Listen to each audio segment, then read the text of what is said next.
নমস্কার, আমি ঈশিতা। আজ আন্দাজের নতুন একটি পর্বে আপনাদের সকলকে স্বাগত। আজকের মেনু মিক্সড ফ্রাইড রাইস।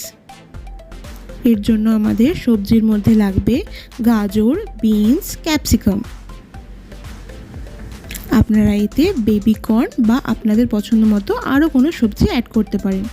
এরপর কড়াইতে সাদা তেল দিয়ে তেল গরম করে আমরা 2টো ডিম স্ক্র্যাম্বল করে নেব।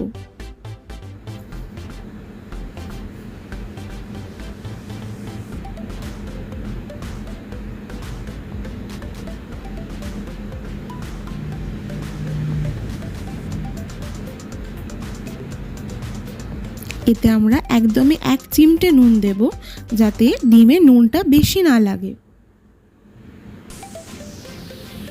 ডিমটা ভালো করে ভাজা হয়ে গেলে আমরা ডিমটা তুলে নেব। এরপর আগে থেকে কুচি করে রাখা চিকেনের কিছুটা অংশ আমরা সয়া সসে ভালো করে ম্যারিনেট করে নেব। এতে আমরা নুন দেব না, কারণ সয়া সসে অলরেডি কিছুটা পরিমাণ নুন থাকে। চিকেনটা 10 মিনিট মতো ম্যারিনেট করে রেখে আমরা সাদা তেলে চিকেনটা ভেজে নেব। চিকেনটা বেশিক্ষণ ভাজবেন না, তাহলে চিকেনটা শক্ত হয়ে যাবে।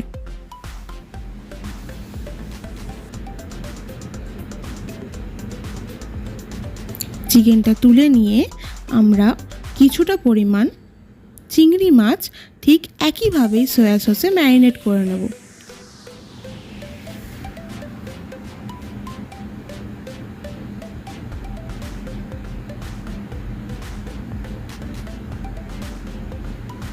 সাদা তেলে ঠিক একইভাবেই চিংড়ি মাছগুলো ভেজে নেব।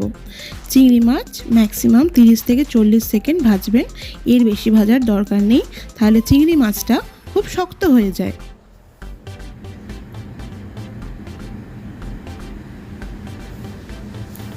কড়াইতে আবার কিছুটা পরিমাণ তেল দিয়ে আমরা আগে থেকে কেটে রাখা সবজিগুলো ভেজে নেব।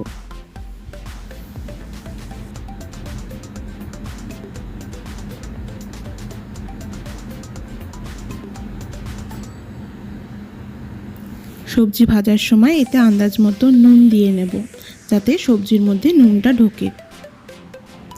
এরপর আগে থেকে নুন দিয়ে কুক করে রাখা রাইস আমরা এতে অ্যাড করে দেব।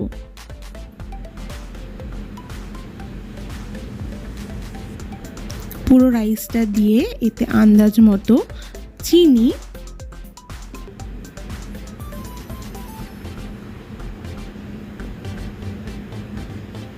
এবং কিছুটা পরিমাণ ভিনিগার দিয়ে আমরা ভালোভাবে মিশিয়ে নেব।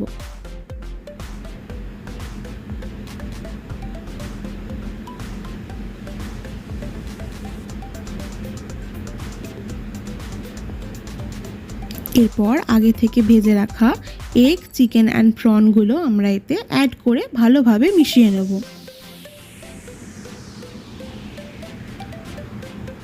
সব কিছু মিশিয়ে নেওয়ার পরে আপনাদের যদি নুন, চিনি কোনোটা কম মনে হয়, তাহলে সেটা অ্যাড করে নেবেন।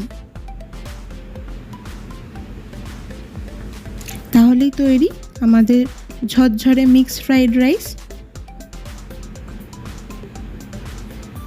একটা উইকেন্ডের দিনে মিক্সড ফ্রাইড রাইস, তার সাথে চিলি চিকেন, পরিবারের সাথে একসাথে এনজয় করুন এবং আমাকে অবশ্যই জানান আপনাদের রেসিপিটা কেমন লাগলো।